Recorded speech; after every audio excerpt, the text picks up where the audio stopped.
कुछ महीने और निकले। द थर्ड आई अब स्टंबल नहीं कर रहा था, अब वॉक कर रहा था।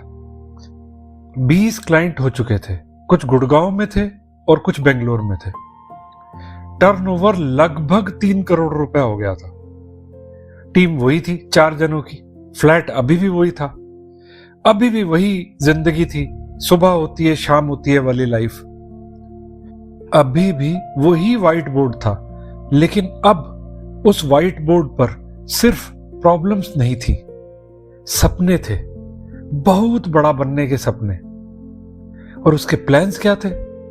कोई प्लान्स नहीं थे, बस एक ही प्लान था, दिल से काम करो, कुछ तो होगा। नंबर्स सुकून देते थे और प्रॉफिट पीस ऑफ माइंड। मतलब ओवरऑल सब ठीक ठाक था। और फिर एक ईमेल आई। सेंडर का नाम था Arjun Chaudhary, partner Horizon Ventures. उसमें क्या लिखा था? We have been following Third Eyes growth with great interest. I would be in Gurgaon next week, would love to connect. Harshit ने ईमेल पढ़ी और एक बार फिर से पढ़ी और फिर वो चिल्लाया, हॉरिजन वेंचर्स इंडिया के टॉप 5 वीसीज में से एक था, किसी भी स्टार्टअप के लिए एक ड्रीम वीसी। उनकी रेपुटेशन थी, वो इन्वेस्ट करते थे, इंटरफेयर नहीं करते थे, और यह एक स्टार्टअप के लिए वरदान जैसे था। सुशांत ने सोचा, एक बार अतुल से बात करता हूं। फिर सोचा, पहले एक बार अर्जुन से मिल लेते हैं, फिर देखते हैं कि क्या होता है। सलोनी ने अर्जुन चौधरी की पूरी तरह से रिसर्च की। 45 साल का था, कुछ साल पहले ही यूएस से वापस आया था। वहां पे वो एक प्राइवेट इक्विटी में काम कर रहा था। बहुत ही फ्रेंडली रेपुटेशन थी, कुल मिला के बहुत पॉजिटिव फीडबैक था। और फाइनली फिर वो दिन आ गया। अर्जुन ने इन चारों को होटल के कॉन्फ्रेंस रूम में बुलाया। सरप्राइजिंगली वो अकेला था। सुशांत अपनी पूरी टीम के साथ गया, लेकिन कोई नर्वसनेस नहीं थी। अर्जुन कैजुअल अटायर में था, कैजुअल मूड में था, एक्सीलेंट लिसनर था, लेकिन सवाल बहुत शार्प थे। घंटों बीत गए बातें करते करते। उसने थर्ड आई का प्रोडक्ट देखा, नंबर्स देखे, ग्रोथ ट्रैजेक्टरी देखी। सुशांत एंड टीम थक गए, लेकिन अर्जुन वो बिल्कुल फ्रेश था। फाइनली लंबी कॉन्वर्सेशन के बाद अर्जुन बोला, we are offering you 5 crore as an investment for 10% equity. Sushant और बाकियों की सांस रुक गई। 10% इक्विटी, 5 करोड़ रुपया, यानी थर्ड आई की वैल्यूएशन 50 करोड़ रुपया। ऐसे लगा जैसे कोई सपना देख रहे हैं। हालांकि दूसरी तरफ अर्जुन के लिए कुछ नया नहीं था, वो ऐसी रिएक्शंस 50 बार देख चुका था। वो बोला, मुझे पता है कि अभी इतनी वर्थ नहीं है तुम्हारी, मैं तुम्हें और कम पैसे भी ऑफर कर सकता था, ज्यादा इक्विटी मांग सकता था, लेकिन मैं लॉन्ग टर्म सोच रहा हूं। जहां तुम लोग आ गए हो एट प्रेजेंट, यहां तक तो तुम शेयर हार्ड वर्क लगा के आ गए। यहां से आगे की जो जर्नी है स्केल अप करने के लिए, उसमें पैसा लगेगा, और स्टार्टअप में स्पीड इज एवरीथिंग। अब तुम्हारी सारी एनर्जी फोकस्ड होनी चाहिए एक्सपेंशन के ऊपर। बोलो, कर पाओगे? अब चारों ने सर हिलाया, जैसे कहीं वो ऑफर वापस ही ना ले ले। अर्जुन ने हाथ बढ़ाया और बोला, डील। सोचने का टाइम ही नहीं था, जरूरत भी नहीं लगी। थर्ड आई का अकाउंट डिटेल शेयर करो, कुछ दिनों में पैसा आ जाएगा। आओ मिलकर तुम्हारे सपने पूरे करते हैं। वो उठा और चला गया। 4 लोग, एक फ्लैट, एक प्रोडक्ट, 50 करोड़। हर्षित का जबड़ा खुला रह गया। पार्थ के कैलकुलेटर ने कंफर्म किया। सलोनी की आंखें भर आई और सुशांत बिल्कुल चुप था, लेकिन इस बार की चुप्पी अलग थी। एंड ही वॉज थिंकिंग कि क्या ये सच में हो रहा है। अगले दिन हॉरिजन का आदमी आया, टर्म्स एग्री हुई, पेपर साइन हुए, 5 करोड़ रुपया अकाउंट में। उस रात चारों ने फ्लैट में सेलिब्रेट किया। पहली बार इतने दिनों के बाद बाहर का खाना ऑर्डर किया, पहली बार। अच्छी वाइन खुली। हर्षित ने टोस्ट किया, द थर्ड आई, और तीनों ने बोला द थर्ड आई। अगले दिन सुशांत और सलोनी अतुल को यह खुशखबरी देने पहुंच गए। अतुल ने सुना, मुस्कुराया, बोला बहुत ही अच्छा है, कॉन्ग्रेचुलेशंस। फिर थोड़ी देर के लिए रुका और बोला एक बात का ध्यान रखना, जब सफलता की सीढ़ी चढ़ते हैं तब जब भी डेस्टिनेशन पे पहुंच जाओ तो वहां थोड़ी देर बैठो, सांस लो, कंसोलिडेट करो। जब वापस पूरा भरोसा आ जाए कि अब यहां से नीचे नहीं गिरेंगे, तब अगली ऊंचाई की प्लानिंग करो। जल्दबाजी में ऊपर जाने के चक्कर में मैंने खूब देखा है कि अक्सर स्टार्टअप में फाउंडर सब कुछ खो देते हैं। इन्वेस्टर्स आना अच्छा है, लेकिन ये याद रखो वो साथ में परफॉर्मेंस प्रेशर भी लाता है। कहीं उस प्रेशर में टूट मत जाना। एंड देन ही आस्क्ड, अब क्या प्लान है? तो सुशांत ने बताया कि अर्जुन चाहता है एग्रेसिव एक्सपेंशन। अगले 6 महीने में एनसीआर, बेंगलोर, चेन्नई, हैदराबाद, पुणे, मुंबई, सब जगह एक्सपेंशन चाहिए। And all of us are very excited. Finally उड़ने के लिए तैयार हैं। अतुल ने सुना, कुछ बोला नहीं, एक मोमेंट के लिए चुप रहा। फिर उसने पूछा, सुशांत एक बात पूछूं, क्या तुम्हें एक्चुअली इतने पैसों की जरूरत है? अब सुशांत ने जवाब दिया, बोला कि ऑनेस्टली नहीं, लेकिन घर आती लक्ष्मी को मना थोड़ी करेंगे। और धीरे से मुस्कुराया। वो उठे, जाने लगे। अतुल ने उनको देखा और बोला बेस्ट ऑफ लक गाइस। मुस्कुराया, एक छोटी सी मुस्कान जो कह रही थी कि भाई ये हाथ जला के ही सीखेंगे। अगले 1 महीने में द थर्ड आई एक अलग ही दुनिया में था। इस बीच में 10,000 स्क्वायर फीट का एक ऑफिस रेंट पे ले लिया साइबर हब में, पूरा ग्लास वॉल्स वाला। एग्रेसिव हायरिंग शुरू हुई। LinkedIn, job portals, referrals. Harshit और सलोनी इंटरव्यूज ले रहे थे लगातार, डेली बेसिस पे। 1 महीने में लगभग 50 लोग हायर कर लिए, हर डिपार्टमेंट के लिए। मेजोरिटी सेल्स में थे, मार्केटिंग में, सपोर्ट में, ऑपरेशंस में, एचआर में। चारों ने अपनी खुद भी सैलरी लेनी शुरू कर दी, पहली बार। पार्थ ने कहा, यार पहली सैलरी मिली। हर्षित ने कहा, सेलिब्रेट करते हैं। सलोनी ने कहा, रेस्टोरेंट बुक करो। सेल्स टीम्स जो है वो बेंगलोर, चेन्नई, हैदराबाद, पूना, मुंबई, पूरा एनसीआर, हर सिटी में टीम पहुंचा दी। सब कुछ बहुत अच्छा लग रहा था, लेकिन एक प्रॉब्लम थी। 50 लोग हायर हुए, लेकिन किसी को नहीं बताया कि थर्ड आई है क्या, थर्ड आई क्यों है, थर्ड आई कैसे काम करता है। कोई ट्रेनिंग नहीं, कोई अकाउंटेबिलिटी भी नहीं सेट की गई। बस सबको एक ही मैंडेट था, जाओ और बेचो। सलोनी चूंकि एचआर से थी, वो इस चीज की बारीकी को समझती थी।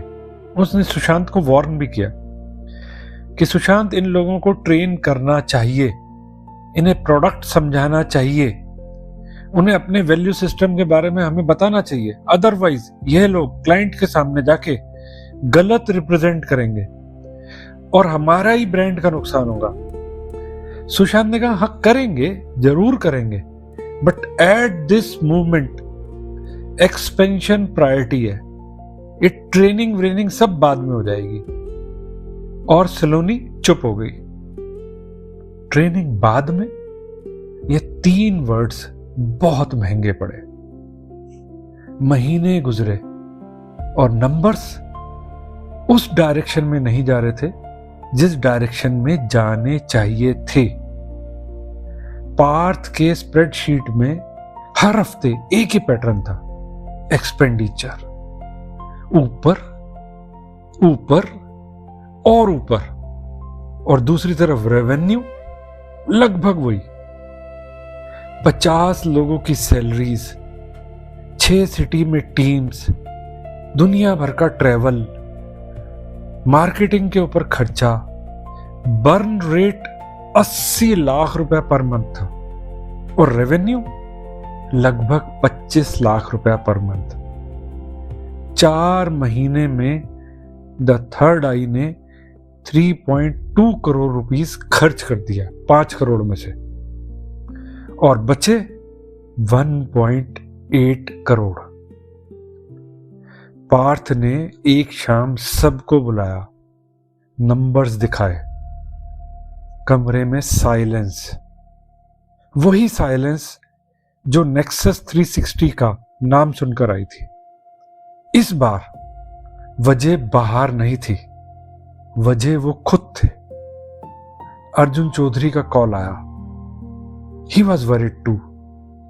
उसने बोला, सुशांत बर्न रेट देख रहा हूं, रेवेन्यू नहीं बढ़ रहा, भाई ये क्या हो रहा है? और सुशांत के पास कोई जवाब नहीं था। सांस रुक रही थी, घुट रही थी, फंदा जो है गले में कसता जा रहा था, दिमाग की पूरी तरह से दही हो गई थी। एंडलेस डिस्कशन के बाद भी कोई रास्ता ही नहीं दिख रहा था। ऐसा था जैसे चारों तरफ अंधेरा ही अंधेरा है और सब कुछ लुटने जा रहा है। एक ही रे ऑफ होप थी, वो था अतुल। दूसरी तरफ यह भी पता था, उसने तो वार्न किया था, सुना ही नहीं। कितनी लॉजिकल एडवाइस थी, कंसोलिडेट करो, पहले क्लाइंट बेस मजबूत करो, फिर आगे बढ़ो। लेकिन अब क्या करें, मजबूरी थी। तो सुशांत ने अतुल को कॉल किया। Atul as always he was very sweet. उसने अगले दिन बुला लिया। अगले दिन फिर पहुंच गए अतुल के ऑफिस। सुशांत बैठा, सुशांत ने सब बताया। 50 लोग, 6 शहर, burn rate, revenue flat. Atul ने सुना बिना किसी इंटरप्शन के, और फिर बोला, जो हुआ सो हुआ, उसके बारे में अब कुछ नहीं हो सकता। आई होप तुमने लेसन सीखा, though in a hard way, but don't worry about it. ऐसे एक्सपीरियंसेस हर स्टार्टअप स्टोरी का हिस्सा है। सुशांत ने कहा, लेकिन अब क्या करें? तो अतुल ने बोला, लक्ष्मी की इज्जत नहीं की, इसलिए लक्ष्मी जा रही है। Go back to your basics. First principle जो था, यानी क्लियर माइंड, ऑब्जेक्टिव थिंकिंग, बुद्धि का इस्तेमाल करो। सॉल्यूशन यहां है कि बिल्कुल इमीडिएटली जो आग लगी है उसको बुझाना है, उसके लिए डाउनसाइज करो 50 से 10। अभी तुम बॉटम हैवी हो, तुमको बॉटम में से वजन घटाना पड़ेगा, अपनी बोट को चलाना है। तो 50 से 10 करो अभी इस हफ्ते। क्योंकि एक बात जान लो, लीडरशिप का एक सबसे इंपॉर्टेंट अहम काम होता है हार्ड डिसीजंस लेना। और जो 10 लोग रखो, ऐसे लोगों को रखो जो तुम्हें लगता है जिनकी वैल्यू, नेचर, थर्ड आई के विजन और मिशन के साथ अलाइन कर सकती है। फिर आराम से उन लोगों को विजन बताओ, अपनी वैल्यू बताओ, अकाउंटेबिलिटी सेट करो, उनको ट्रेनिंग दो। और जब 10 ट्रेंड लोग अलाइंड होंगे, वो किसी भी दिन 50 कंफ्यूज लोगों से ज्यादा पावरफुल होंगे। 2 यह काम पहले करना था, लेकिन अब भी हो सकता है तो गो अहेड एंड डू इट। अब सुशांत ने कहा लेकिन अर्जुन को क्या बताएं? तो अतुल ने बोला सच, इन्वेस्टर्स को सच बताना इज द बेस्ट पॉलिसी, हमेशा बेहतर होता है। देर से बताने से रिलेशनशिप टूटता है। वो ऑलरेडी तुम्हारे नंबर्स देख रहा है। तुम पहले जाओ प्लान लेके, सॉल्यूशन लेके, और फिर जाके सीधे सीधे जाके जो पिक्चर है वो बिल्कुल सामने रख दो। हर फाउंडर्स को यही करना चाहिए। सुशांत उठा, जाने लगा। अतुल ने कहा एक और बात, हर उस व्यक्ति की बात सुनो जो तुम्हें अनकंफर्टेबल सच बोले। वो तुम्हारा सबसे बड़ा एसेट है, उसे इग्नोर मत करो। सुशांत फ्लैट पे लौटा। उसे पता था आने वाला समय और जो काम करना है बहुत मुश्किल है, लेकिन समहाउ एक भरोसा था कि कर लेंगे। अतुल से मिलके आने का मैजिक यही होता है कि उसमें आपके अंदर एक विश्वास आ जाता है कि बड़ी से बड़ी मुसीबत पे भी हल पाया जा सकता। अगले दिन फिर कोर टीम चारों लोग बैठे, डीप डिस्कशन किया, बहुत डेप्थ पे गए, रूट कॉज पे गए, और फाइनली पार्थ ने नंबर्स रखे और सुशांत ने प्लान रखा और बोला डाउन साइज 50 से 10 लाने। हर्षित ने कहा यार इतने लोगों को कैसे निकालेंगे? सुशांत ने कहा कि तुझे पता है अगर ये हमने नहीं किया तो अगले 6 हफ्ते में सबको जाना होगा, हमें भी। कमरे में साइलेंस, और फिर पार्थ ने कहा करते हैं। वो हफ्ता अब तक के उनके जीवन में सबसे मुश्किल हफ्ता था। 40 लोगों को बुलाना एक एक करके, ऑनेस्टली बताना कि हमसे गलती हुई है, हमने ओवर हायर्ड किया, हम तुम्हें ठीक सा फेयर पैसा देंगे जाने का, और जो भी हेल्प कर सकते हैं करेंगे। कोई झूठ नहीं, कोई कॉर्पोरेट लैंग्वेज नहीं, बस सच। ऑफिस का स्पेस भी मकान मालिक से बात करके 10,000 से 2,000 स्क्वायर फीट हो गया। जो 10 रहे उनके साथ बहुत ही डीप ढंग की बॉन्डिंग की, ट्रेनिंग की, उनको विजन समझाया, अपनी कंपनी के वैल्यू सिस्टम के बारे में बताया, अकाउंटेबिलिटी सेट की। एंड दूसरी तरफ अर्जुन के सामने सुशांत नया प्लान लेके गया और जाके एडमिट किया कि बॉस हमसे गलती हुई है, नए ढंग से जो हमने करना है उसका प्लान ये रहा, और रिवाइज्ड प्रोजेक्शन हमारी थोड़ी स्लो आएंगी, टाइमलाइन उसकी लंबी हो गई। अर्जुन ने सुना, लंबे समय तक चुप रहा, फिर बोला मोस्ट फाउंडर्स इस सिचुएशन में मुझसे ये सब बातें छुपाते, तुमने खुद चल के आके बताया, प्लान लेके आए, I respect that, go ahead and do it, और मेरी सपोर्ट तुम्हारे साथ है। If you need money I am there to help you again. अगले 3 महीने 10 लोग एक टीम की तरह काम करने लगे, पूरी तरह से फोकस्ड थे, अलाइंड थे, ट्रेंड थे। हर क्लाइंट को पर्सनल कॉल करके अटेंड किया गया, हर इशू को पर्सनली हैंडल किया गया, और रेवेन्यू धीरे धीरे ऊपर, बर्न रेट नीचे।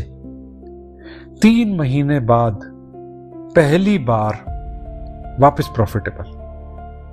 पार्थ ने नंबर्स दिखाए, ब्रेक इवन।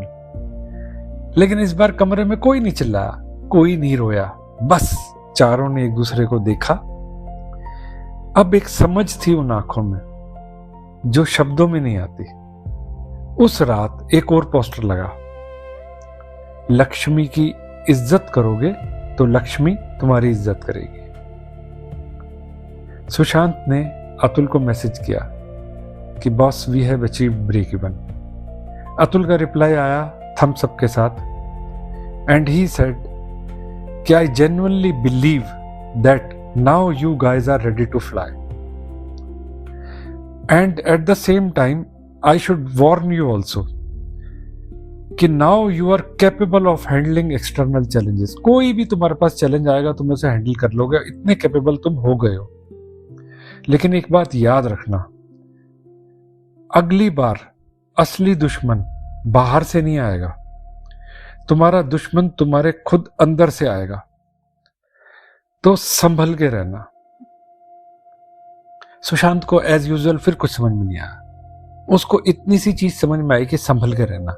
उसने उसका स्क्रीनशॉट लिया, फोन रखा और सोने चला गया।